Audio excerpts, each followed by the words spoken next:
NCP নেতারা আপনার জামাত ইসলাম সম্পর্কে যে মন্তব্যগুলো করছে আপনি কিভাবে দেখছেন? তার মধ্যে একটি গুরুত্বপূর্ণ মন্তব্য হচ্ছে জামাত ইসলাম এবং আওয়ামী লীগ মুদ্রার এপিঠ ওপিঠ। আপনার মন্তব্য শুনতে চাই। না, এটা তো আমার কাছে মানে কোনো কোহারেন্ট আর্গুমেন্ট বলে মনে হয় না। যেমন ধরেন যে একটু আগে আমরা আলোচনা করলাম যে জামাত একটা ধর্মীয় দল, এখন আপনি আওয়ামী লীগ তো আর ধর্মীয় দল না, তাহলে তার সাথে কিভাবে মেলান? আবার যেমন ধরেন আওয়ামী লীগ একটা ভারতপন্থী দল, জামাতের তো সারা জীবন সবাই মিল্লা বলছে এরা পাকিস্তানপন্থী দল। তো আপনি মানে এই যে আওয়ামী লীগ এবং জামাতকে মুদ্রার এপিঠ ওপিঠ বলা, এগুলো আমার কাছে কোনো কোহারেন্ট আর্গুমেন্ট বলে মনে হয় না। আমার কাছে মনে হয় যে এগুলো রাজনৈতিক উদ্দেশ্য প্রণোদিত। আর্লিয়ার পয়েন্টে যদি আমি যাই, দেখেন একটা মেরিট আমি অ্যাগ্রি করব, সেটা হলো যে একটা মুসলিম প্রধান দেশে সকল রাজনৈতিক দলের যেরকম করে ধর্মীয় সেন্টিমেন্ট অ্যাবিউজ করার সম্ভাবনা আছে, সেই সম্ভাবনাটা একটা সেকুলার দলের চাইতে একটা ধর্মভিত্তিক রাজনৈতিক দলের ক্ষেত্রে বেশি হইতে পারে। এটা যদি আমি থিওরিটিক্যালি বলি যে এই সম্ভাবনাটা একটু তুলনামূলকভাবে বেশি হইতে পারে, এবং এটাকে যদি আমরা প্রপার চেক অ্যান্ড ব্যালেন্সের মধ্যে না আনি, তাহলে এটা নানান ধরনের আপনার সামাজিক ইম্প্যাক্ট তৈরি করতে পারে। এই সম্ভাবনাটা যদি কেউ বলতে চান, তাহলে আমি মনে করি এটা আছে, এবং এই সম্ভাবনাটা কিভাবে জামাত বা অন্যান্য ধর্মীয় রাজনৈতিক দলগুলো চেক অ্যান্ড ব্যালেন্স করে সেই মেথোডোলজি দেখার ক্ষেত্রে আমি ইন্টারেস্টেড, এবং সেটা নিয়ে আমরা একাডেমিক আলোচনা করতে পারি। কিন্তু জামাত ধর্মীয় দল বলে এসেনশিয়ালি সে ধর্মের অল দ্য টাইম অ্যাবিউজ করে, এইরকম কনক্লুশনকে আমার খুবই লিনিয়ার বললাম। কিন্তু এখানে একটা উল্লেখযোগ্য কথা জাভেদ রাসেল একটা উল্লেখযোগ্য কথা বলেছিল, সেটা হচ্ছে যে মানে গোড়ার যে সমস্যাটা সেটাই আমার মনে হয় ডেমোক্রেসির যে ফান্ডামেন্টাল যে ব্যাপারটা, সেটা হচ্ছে যে পিপল যেখানে সভরেন পাওয়ার পিপলের থাকে, সেটার সাথে আপনার ধর্মের যে রাজনীতির যে সেখানে একটা কনফ্লিক্ট হয় কিনা সেই একাডেমিক আলোচনা যেতে চাচ্ছেন কিনা বলে না। যেমন ধরেন গণতন্ত্রের মধ্যে পার্লামেন্ট আইন প্রণয়ন করতে পারবে, কিন্তু পার্লামেন্ট কনস্টিটিউশনের সাথে ফান্ডামেন্টালি কনফ্লিক্ট করে এরকম কোন আইন প্রণয়ন করতে পারবে না, করলে পরে কোর্ট আপনাকে এটাকে বাদ দিয়ে দিবে। তো ডেমোক্রেসির মধ্যে তো এই চেক অ্যান্ড ব্যালেন্স আছে। এখন কনস্টিটিউশন যদি বলে যে আমি কোরআন সুন্নাহ বিরোধী আইন করব না, এবং পার্লামেন্ট যদি সেটা ফলো করে, তাহলে তো ইসলামের সাথে কোনো কনফ্লিক্ট থাকে না। বিএনপির মতো সেকুলার দলও তো বলে আমি কোরআন সুন্নাহ বিরোধী আইন করব না। আওয়ামী লীগ 1970 সালের নির্বাচনেও বলছে আমি কোরআন সুন্নাহ বিরোধী আইন করব না। তো ইসলামী দেশে একটা সেকুলার ডেমোক্রেটিক পার্টিও কিছুটা ইসলামের নর্মের মধ্যে রাজনীতি করে।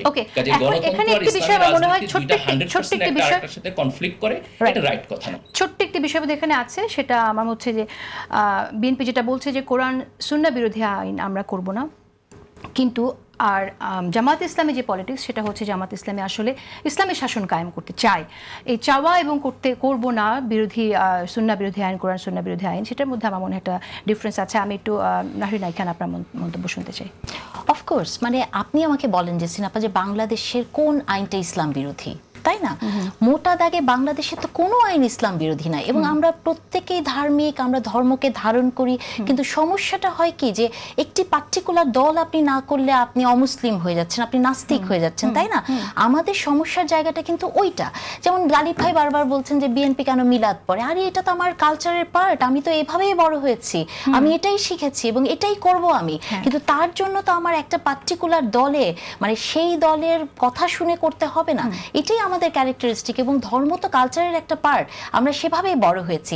ভাই একটা কথা বললেন যে মুদ্রার এপিঠ ওপিঠ, উনি এটাকে ঠিক অত জটিল ভাবে দেখছেন না। আমি কয়েকটা নিউজ পড়ি যে সিনাপা, যে কেন আওয়ামী লীগ আর শিবির মুদ্রার এপিঠ ওপিঠ।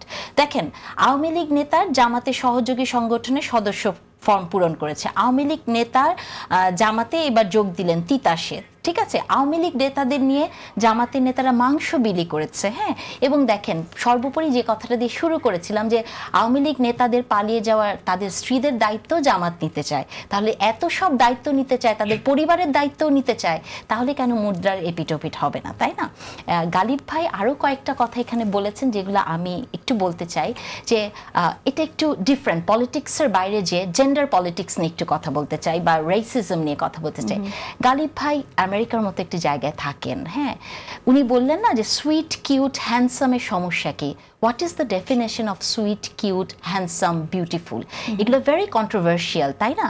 মানে আপনি কাকে সুইট বলবেন, আপনি কাকে বিউটিফুল বলবেন, এটার তো কোনো সার্বজনীন কোনো মানে ক্রাইটেরিয়া সেট করে দেয়া নাই। এবং আমি যে দেশে দাঁড়িয়ে কথা বলছি বা যে দেশে আছি, একজন নারীকে তার গায়ের রং নিয়ে, তার চেহারা নিয়ে যে ধরনের অপদস্থ হতে হয়, বা কে সুইট না, দেখতে কেমন, আমি তো মনে করি যে গালিব ভাইয়ের মতো একজন ছেলে যখন এই কথাটি বলে, সেটি আমার মধ্যে শুধু বেদনাই তৈরি তাইরা করে। আমি হ্যাঁ? গায়ের রং নিয়ে কিন্তু একটা না, কথা না, বলি না। এই যে sweet- কোনো শব্দ এখানে বর্ণের না, সাথে রিলেটেড না। আমি আপনাদের জানি মাইন্ডসেটে গালিব যদি ভাই, এটা বর্ণের আপনি সাথে এটি রিলেট হয় তাহলে আপনাদের মাইন্ডসেটের না প্রবলেম এটা। না না, আপনি এই যে মোটা দাগে বলে দিলেন মাইন্ডসেটের প্রবলেম। আমি আপনাকে প্রথম প্রশ্নটাই করেছি যে সুইট, কিউট, হ্যান্ডসাম এটা ডেফিনেশন কি? মানে এটার তো কোনো সার্বজনীন ডেফিনেশন নাই। আমি So- বা আমি ধরেন তো ডিফাইন একজন- করি নাই, আমি তো এটা ওপেন রাখছি, না, না। ওপেন টু পাবলিক না, ইন্টারপ্রিটেশন, সেটা তাই ঠিক না? আছে। এটা আসলে একটা খুব মানে সিলি ডিসকাশনের দিকে যাচ্ছে, আমরা আসলে ওদিকে না যাই। আমি মোটা দাগে বললাম যে বাংলাদেশের কনটেক্সটে সুইট, কিউট, হ্যান্ডসাম, বিউটিফুল এগুলো খুবই মানে বা এটা এই কথাটা বলার মধ্যে দিয়ে যারা হেরে গেছে তারা যে সুইট কিউট না, পরোক্ষভাবে এই কথাটাও বলা হয়ে আবার যায় কিনা। আরেকটা হচ্ছে জেসিনাপা মেধাবী, যে কৃষকটি জানে তার ইন্ডিজিনাস নলেজ ইউজ করে কি করে সে জমিতে ফসল ফলাবে, আপনি তাকে মেধাবী বলবেন না?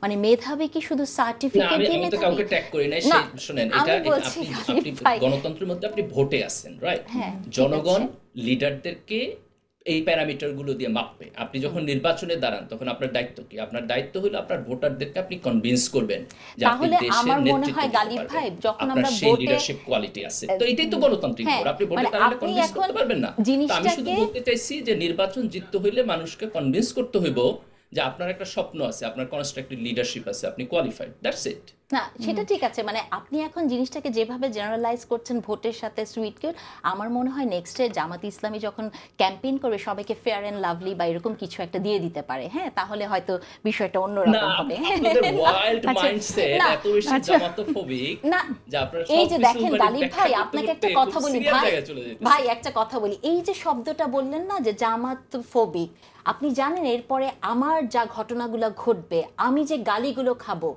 যে অশ্লীল কথা আমাকে নিয়ে লেখা হবে, সেটা ড্রাইভার কি আপনি নেবেন? আপনাদের সমস্যাটা হচ্ছে যে আমরা যখনই কোনো ক্রিটিসিজম করি, যখনই কোনো একটা কথা বলি যেটা আপনার পক্ষে যাচ্ছে না, আপনার দলে পার্টিকুলারলি জামাত ইসলামী এবং শিবির, তারা তখন একটা ট্যাগিংয়ে দিয়ে দেয় যে ইসলামোফোবিক, জামাতোফোবিক। ভাই, আমি জামাতোফোবিক না, ইসলামোফোবিক না, আমি কোন ফোবিক জানেন? যে কথাটা জাভেদ বলছিল, যে জাভেদ বুঝতেই পারছে না যে আপনারা কেন এমন করেন। ঐতিহাসিকভাবে জামাতের যে অবস্থান, সেটা প্রত্যেকটা জায়গাতেই তো জামাত কি করেছে, বিট্রে করেছে। আপনি দেখেন জামাত, না, আমি এই একটু যে আপনি বলতেছেন ভাই, প্রত্যেকটা আমি না পয়েন্টে একটু betray বলি, করছে, তারপর আমি আপনি এটা- একটু এটা- বলেন এটা প্লিজ। ধরে আর্গুমেন্ট করতে চাই। না না না, তাহলে আমি মনে করি আমিও conclusion আপনাকে ঠিক ধরে না। ধরে আর্গুমেন্টটা করলাম যে ধরেন আপনি দেখবেন ইতিহাস যদি ঘাটেন যে জামাতে ইসলামী একসময় ব্রিটিশদের সাথে ছিল, তারপর জামাতে ইসলামী পাকিস্তানের বিরোধী ছিল, তারপরে পাকিস্তানের পক্ষে ছিল, ভারতের বিরোধী ছিল, ভারতের পক্ষে ছিল, বাংলাদেশের বিরোধী ছিল, বাংলাদেশের পক্ষে ছিল। ইভেন বাংলাদেশ হয়ে যাওয়ার পরেও যদি আপনি দেখেন 86-র ইলেকশনে জামাতের ভূমিকা দেখেন, 96-তে হাসিনাকে এস্টাবলিশ করার পেছনে জামাতের ভূমিকা আছে, 1/11-এ জামাত কি করেছে, তাই না?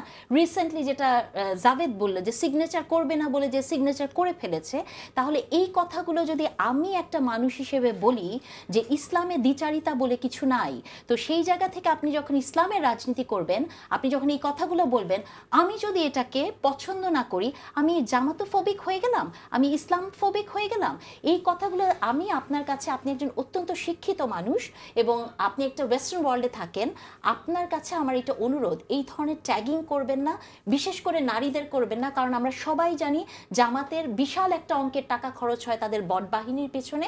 আপনি এখনই শুধু কমেন্টগুলো খুলে দেখেন যে আমাকে এখন কি লিখছে বা জেসিনাপাকে কি লিখছে। সো আপনার মতো একজন শিক্ষিত মানুষ, আপনি তো আমাদের সহযোদ্ধা, আপনি আমাদের পাশে থাকবেন। সেই জায়গা থেকে যদি আপনি কিছু উস্কে দেন এবং সেটা যদি আমার জন্য ভালনারেবল হয়, সেটা দায়ভার তো আপনাকে নিতে হবে গালিব ভাই। আচ্ছা, এবার আমরা একটু গালিবের কথা শুনি। হ্যাঁ, আমি একটু একটা মিনিট বলি। দেখেন, এখানে উস্কে দেওয়ার কিছু নেই, ট্যাগেরও কিছু নেই। যেমন ধরেন আপনি জামাতের এত সমালোচনা করতেছেন, কেউ বলতে পারে আপনি জামাতকে ট্যাগ দিতেছেন, কিন্তু আমাদের সমাজে একটা এনভায়রনমেন্ট লাগবে যেখানে আমরা একে অপরের ব্যাপারে প্রশ্নগুলো তুলতে পারবো, আলাপ আলোচনা করতে পারবো সেজন্যই তো সহিষ্ণুতার তুলছি সাথে। ভাই। এটার ব্যাপারে আমি অলওয়েজ কথা বলতেছি। দেখেন, আমার ফেসবুকে এসে ছেলেপান গালাগালি করে, তাদের অনেকে বিএনপির আছে, অনেকে আওয়ামী লীগের আছে, আবার হয়তো আপনাকে যায়া জামাত শিবিরের লোকেরা গালাগালি করে। তো এই যে একটা এনভায়রনমেন্ট তৈরি হয়েছে, এটা টক্সিক এনভায়রনমেন্ট। এখান থেকে আমাদের সবার বের হয়ে আসতে হবে। কিন্তু আমার যেটা পয়েন্ট, সেটা হলো যে ডিসকাশনগুলোকে কিছুটা একাডেমিক জায়গায় আনতে হবে। আপনি যখন খুবই মার্জিনালাইজ ডিসকাশন করেন, যেমন ধরেন যে পুরা ঐক্যমত্য কমিশনে আমি দেখলাম জামাত প্রত্যেকটা প্রপোজালের সাথে অ্যাগ্রি করলো, সেই জায়গায় আপনি একটা পয়েন্ট নিয়ে এসে বললেন যে তারা ঐক্যমত্য কমিশনের দ্বিচারিতা করছে।